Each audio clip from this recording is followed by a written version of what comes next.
Hello and welcome to the 7th episode of the Enlightenment Series.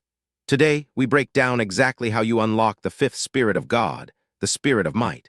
In our last episode, we showed you how balancing the water and the fire within generates the spiritual liftoff required to project your consciousness into the air dimension, the realm of the heart. Today, we explain what happens when your ascension hits the first heaven, the firmament, the realm of the throat, and the dimension of pure cosmic vibration. In the ancient Hindu tradition, this exact metaphysical layer is known as the fifth chakra, or Vishuddha, which governs the element of ether and space.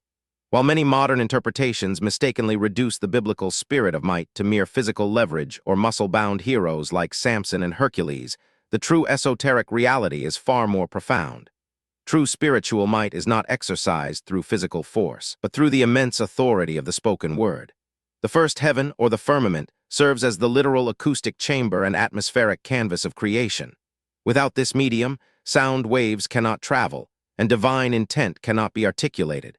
This creates a perfect bridge between the macrocosm of the heavens and the microcosm of the human body, where the throat acts as your personal acoustic instrument. We see this archetype mirrored in modern mythology, where figures like Superman draw raw power from the sun, corresponding to the fiery solar plexus, but project that energy outward through the mouth as a commanding force of wind and breath. In biblical metaphysics, God does not fashion the universe with physical hands. Instead, creation is spoken into existence through the decree of the word. Even the messianic prophecies declare that the ultimate adversary is slain not by a sword, but by the breath of the lips and the rod of the mouth.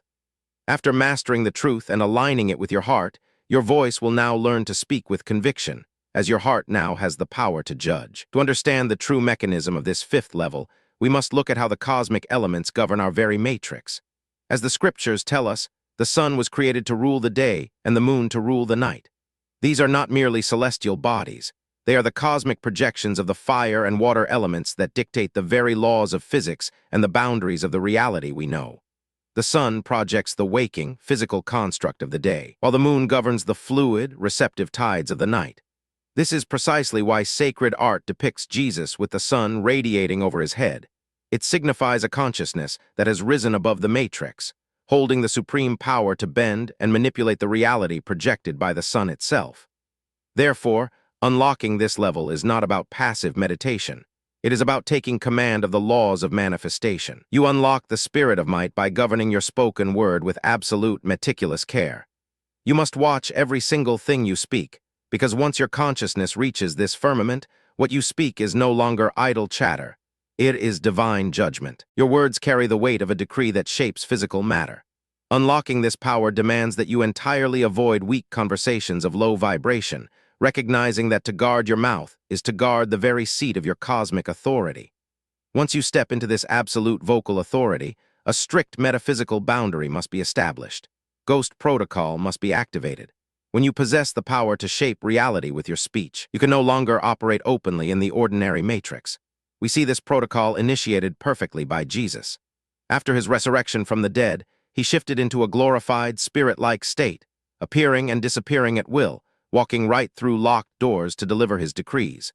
For 40 days, he operated entirely under this ghost protocol, teaching his inner circle the deepest mysteries of the kingdom before vanishing from the physical sight of the masses. Esoteric history reveals that this post-resurrection period laid the foundational blueprints for Earth's most influential secret societies. Groups like the Freemasons directly attribute their architectural and spiritual geometry to these hidden transmissions of Jesus. Secret societies are, by design, the structural manifestation of ghost protocol, operating in the shadows, holding the real power, while the uninitiated only see the blank surface. This exact double life is mirrored in our modern mythological gods. Superman is the ultimate pop culture embodiment of ghost protocol. During the day, he plays the role of Clark Kent, a clumsy, harmless, average citizen who blends into the background of the Matrix.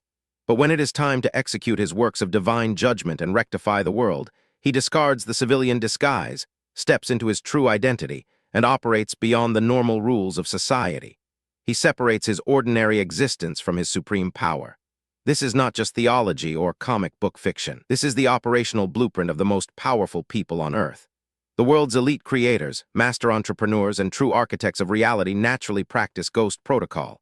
They understand that leaking your energy to the masses dilutes your manifestation power. They do not engage in small talk, they do not participate in low-vibration social chatter, and they do not explain themselves to the crowd. Instead, they remain unseen, building, strategizing, and moving in silence. They protect their vibration with absolute secrecy, projecting their energy only when it is time to make a definitive decree that structurally changes the world. To hold the spirit of might, you must learn to disappear.